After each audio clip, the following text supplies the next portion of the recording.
Hello दोस्तों, AP Marwari classes पे आपका हार्दिक स्वागत है। तो ये रीजनिंग का पार्ट नंबर 20।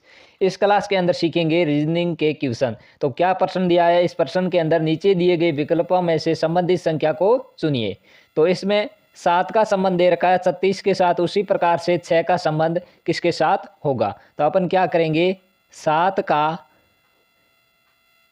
का कर देंगे क्यूब। 7 का क्यूब होता है 343। 343 के अंदर 3 डिजिट है, तीनों डिजिट को आपस में कर देंगे मल्टीप्लाई।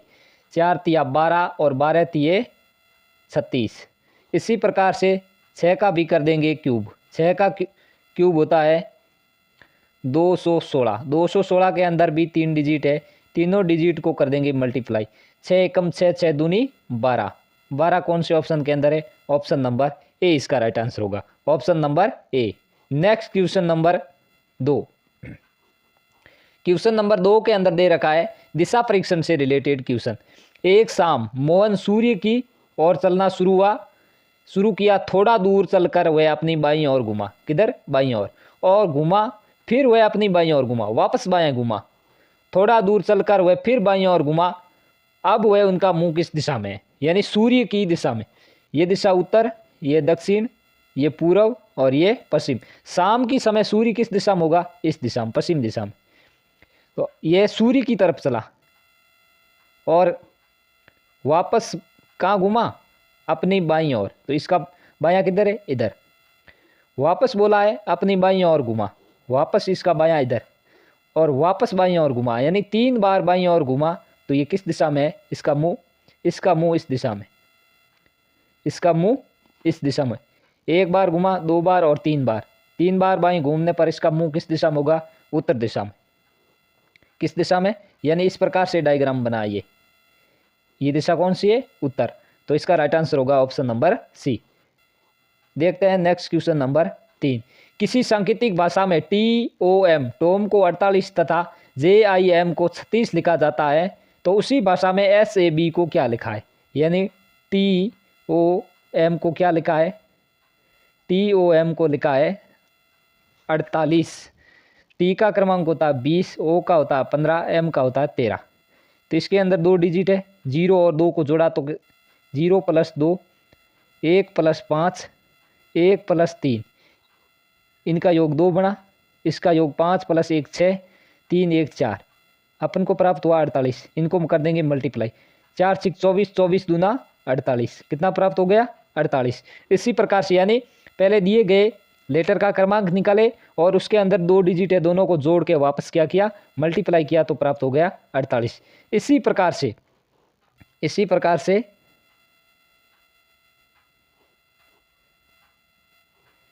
JIM, J का 10, I का 9, M का 13। वापस 10 के अंदर 2 डिजिट है, 0 और 1, 9 और 3 और 1 4। 1 का 1 इंटू कर देंगे 9, इंटू कर देंगे 3 1 4। 9 चौक 36। अपन को क्या दे रखा? JMI का क्रमांक 36। अब अपन को ज्ञात करना SAB का क्या क्रमांक होगा, वो अपन को ज्ञात करना है। तो लिखेंगे SAB S A और B। S का होता 19, A का 1 और B का 2। वापस इनका क्रमांक जोड़ देंगे, 1 और 9 10, 1 का 1 और 2 का 2। 10 के अंदर B, 10 × 1 × 2 कितना होगा? 2 एकम 2, 10 दूनी 20। ऑप्शन नंबर बी इसका राइट आंसर होगा, ऑप्शन नंबर बी। SAB का क्रमांक क्या होगा? यानी किसी सांकेतिक भाषा में टॉम को 48 तथा JIM को 36 लिखा जाता है, तो उसी भाषा में SAB को क्या लिखेंगे? 20। Next question number 4। एक पंक्ति में श्यामलाल बाएं छोर से 10वें स्थान तथा मोहनलाल 15वें स्थान पर है। यदि आपस में स्थान परिवर्तन कर ले तो मोहन लाल 20वें स्थान पर हैं, तो श्यामलाल का नया स्थान बताइए। तो इसमें एक फॉर्मूला होता है, एक का पुराना स्थान प्लस दूसरे के नए व पुराने स्थानों का अंतर। दूसरे के नए और पुराने स्थानों का अंतर, नए व पुराने स्थानों का अंतर। तो एक का पुराना पुराना यानी श्याम लाल का पुराना 10वां, और बदला किसने, मोहन लाल ने 15 से 20 किया, तो वापस कर देंगे 20 माइनस 15, कितना बचा 10 प्लस 5। तो श्यामलाल का नया स्थान कौन सा होगा, 15वां स्थान। कौन सा, 15वां स्थान। यानी एक का पुराना प्लस दूसरे का नए और पुराने स्थान का अंतर। यानी मोहनलाल ने 15 से 20वें स्थान पर आया है, तो स्थान अदला बदली हुआ है, तो इनके स्थानों का कर लेंगे अंतर। अंतर करके इस 10 के अंदर जोड़ देंगे, तो इस श्यामलाल का नया स्थान होगा 15वां। इसका राइट आंसर होगा ऑप्शन नंबर बी।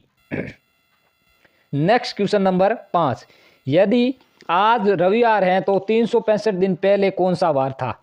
आज रविवार है तो 365 दिन पहले कौन सा वार था। यानी एक वीक यानी एक सप्ताह बराबर होते हैं 7 दिन। अपन पूछा 365 दिन पहले कौन सा वार था, तो 365 डिवाइड 7, 7 का भाग लगाएंगे 365 के अंदर, 5 सत्ते 35, पीछे बचा 1, 7 दूनी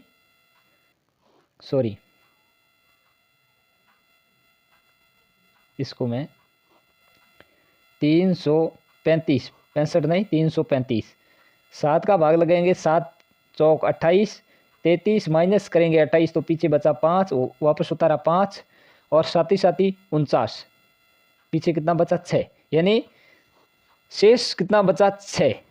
तो अपन को यदि आज रविवार है तो 335 दिन पहले कौन सा वार था, रविवार पीछे का पूछा तो 6 घटा देंगे, 6 घटाएंगे तो क्या, शनि घटाएंगे, शुक्र घटाएंगे, गुरु बुध मंगल और सोम।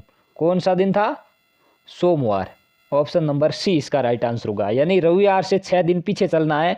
यदि आज रविवार है तो 365 दिन पहले कौन सा वार था, यानी इसका विषम दिन निकाल लेंगे। 335 के अंदर एक हफ्ते के बाद वापस बार रिपीट होता है, इसीलिए 47वें दिन, तो 47 इसका भागफल निकालने के बाद 6 शेष बचा, तो 6 घटाएंगे, तो इसका राइट आंसर होगा option number C. Next question number 6, नीचे दिए गए प्रश्न में सही व नारेख का चयन करें। तो प्रश्न के अंदर क्या दे रखा, पिता पुरुष और बच्चे। तो सर्वप्रथम डायग्राम बनाएंगे पुरुष का। पुरुषों के अंदर ही होते हैं कौन, पिता।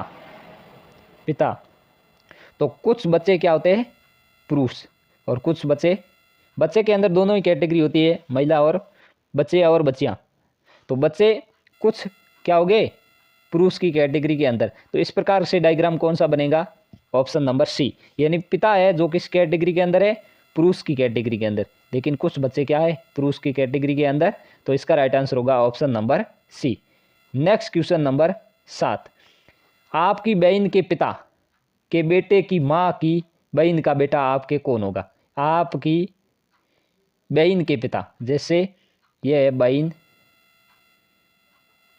बहन के पिता,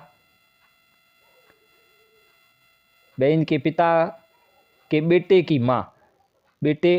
माँ, ये है आप, ये आपकी बहन के पिता के बेटे की माँ यानी आपकी माँ।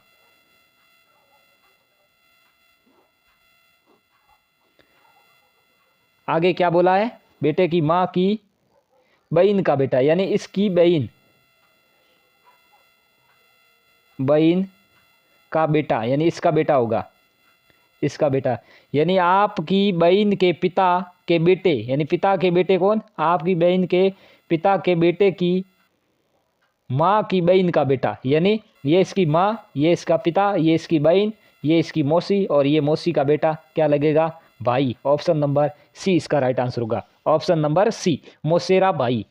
यानी इसकी माँ की बहन का बेटा दे रखा है ना, बहन का बेटा क्या होगा, मौसी का भाई। तो ऑप्शन नंबर सी के अंदर इसका जवाब है भाई। नेक्स्ट क्वेश्चन नंबर 8, नीचे दी गई श्रृंखला को पूरा करें। नीचे दी गई श्रृंखला को पूर्ण करें। तो 2, 3, 10, 29, 66 और क्वेश्चन मार्क दे रखा है। 2 से 3 1, 3 से 10 7 बढ़ गया। तो इसमें क्या करेंगे, 0 का क्यूब प्लस 2 करेंगे, तो कितना प्राप्त होगा, 2। इसमें 1 का क्यूब प्लस 2 करेंगे, 1 का क्यूब 1 और प्लस करेंगे 2, तो क्या प्राप्त हुआ, 3। इसमें 2 का क्यूब प्लस करेंगे 2 का क्यूब प्लस 2, 2 का क्यूब 8 प्लस 2 क्या हो गया 10। आगे करेंगे 3 का क्यूब 27 प्लस करेंगे 2 29। आगे 4 का क्यूब 64 प्लस करेंगे 2 66। आगे 5 का क्यूब यानी यहाँ पे 5 का क्यूब 125 प्लस 2, 5 का क्यूब यहाँ 4 का क्यूब यहाँ होगा 5 का क्यूब प्लस 2, 5 का cube 125 plus 2 127, 127 option number B के अंदर दे रखा है। यानी 0 का क्यूब प्लस 2, 1 का क्यूब प्लस 2, 2 का क्यूब प्लस 2, 3 का क्यूब प्लस 2, 4 का क्यूब प्लस 2, 5 का क्यूब प्लस 2, 5 का cube 125 plus 2 127 option number B इसका राइट आंसर होगा, option number B. Next question number 9, नीचे दी गई आकृति में लुप्त संख्या ज्ञात करें। नीचे दी गई आकृति में लुप्त संख्या ज्ञात करें। तो यहाँ क्या दे रखा 2 और 1, तो इसमें क्या करेंगे 2 इंटू करेंगे 1 और माइनस करेंगे 1, तो क्या प्राप्त होगा अगली संख्या। वापस क्या दे रखा 1, 1 इंटू करेंगे 2 और माइनस क्या करेंगे 1, तो प्राप्त हो गया 1, ये आगे वाला। वापस क्या करेंगे इस 1 को मल्टीप्लाई 1 से 2 से, इस 1 को मल्टीप्लाई करेंगे 3 से, माइनस करेंगे 1, 3 एकम 3 माइनस करेंगे 1, तो पीछे बचा 2, ये 2 प्राप्त हो गया। आगे क्या करेंगे इस 2 को 2 इंटू करेंगे 4 माइनस 1, 4 दूनी 8 माइनस 1 7, ये 7 प्राप्त हो गया। आगे क्या करेंगे इस 7 को 5 से मल्टीप्लाई, 1 से 2 से 3 से 4 से, आगे करेंगे इस 7 को 5 से मल्टीप्लाई, 5 7 पंजा 35 माइनस करेंगे 1, तो क्या होगा 34, क्या होगा 34, ऑप्शन नंबर डी इसका राइट आंसर। यानी सर्वप्रथम इस 2 को 1 से मल्टीप्लाई किया और 1 घटाया, तो ये 1 प्राप्त हो गया। फिर ये 1 को 2 से मल्टीप्लाई किया और 1 घटाया, तो ये 1 प्राप्त हो गया। फिर इस 1 को 3 से मल्टीप्लाई किया और 1 घटाया, तो 2 प्राप्त हो गए। फिर इस 2 को 4 से मल्टीप्लाई किया और 1 घटाया, तो 7 प्राप्त हो गया। फिर इस 7 को 5 से मल्टीप्लाई किया और 1 घटाया, तो 34 प्राप्त हो गया। क्वेश्चन मार्क के स्थान पर क्या लिखा जाएगा 34। यानी 1 से 2 से 3 से 4 से 5 से और आगे जैसे होती तो 6 से मल्टीप्लाई करते, यानी क्रम वाई आगे बढ़ा और इस संख्या को पकड़ के क्रम वाई से गुणा किया, तो क्या आंसर हुआ इसका 34। Next question number 10, question number 10 के अंदर दे रखा है कथन और निष्कर्ष से रिलेटेड क्वेश्चन, न्याय वाक्य। कथन दे रखा है, कथन के अंदर क्या दे रखा है सभी सेब संतरे हैं। सभी सेब किसके अंदर है, ये सभी सेब किसके अंदर है संतरे के अंदर, तो ये सेब का डायग्राम और ये है संतरा का डायग्राम, क्योंकि सभी सेब किसके अंदर है संतरे के अंदर। कुछ संतरे क्या है पपीते है, कुछ संतरे क्या है पपीते, सेब की कोई बात नहीं की है, कुछ सेब है सॉरी कुछ पपीते है वो क्या है संतरे है। तो कुछ ये पपीते का डायग्राम है और ये सॉरी ये संतरे का डायग्राम है और ये पपीते का, तो इसमें कुछ वाला ये आकृति बन रही है और सेब और पपीते के बीच कोई रिलेशन नहीं है, लेकिन सभी सेब किसके अंदर है संतरे के अंदर। तो इसमें निष्कर्ष दे रखा वापस कुछ सेब पपीते है, कुछ सेब पपीते है नहीं, यही बात सही नहीं। आगे दे रखा कुछ पपीते सेब है नहीं, कुछ पपीते भी सेब नहीं है। केवल निष्कर्ष 1 सही नहीं, केवल निष्कर्ष 2 सही ये भी नहीं, निष्कर्ष 1 और 2 दोनों ही सही नहीं, नए निष्कर्ष 1 और नए निष्कर्ष 2 सही है। हाँ ये बात सही है कि कुछ सेब पपीते है ये भी नहीं है और कुछ पपीते सेब है ये भी नहीं है। तो इसमें निष्कर्ष नया तो 1 सही है और नए निष्कर्ष 2 सही है, दोनों में से दोनों ही निष्कर्ष सही नहीं है, तो इसका राइट आंसर होगा ऑप्शन नंबर डी, यानी दोनों ही निष्कर्ष सही नहीं है। तो बोला है सभी सेब संतरे, यानी सभी सेब किसके अंदर है संतरे के अंदर, कुछ संतरे पपीते हैं तो कुछ संतरे पपीते हो गए। इसमें निष्कर्ष में दे रखा कुछ सेब पपीते हैं नहीं, सेब और पपीते के डायग्राम के बीच कोई रिलेशन नहीं है, कुछ पपीते सेब है, पपीते और सेब के बीच में भी कोई अंतर नहीं, इसके निष्कर्ष दोनों ही सही नहीं है। तो दोस्तों इस वीडियो को कर दीजिए शेयर और सब्सक्राइब, ताकि मैं इसी प्रकार से रीजनिंग और मैथ के वीडियो आप तक प्रोवाइड करवाता रहूं। धन्यवाद।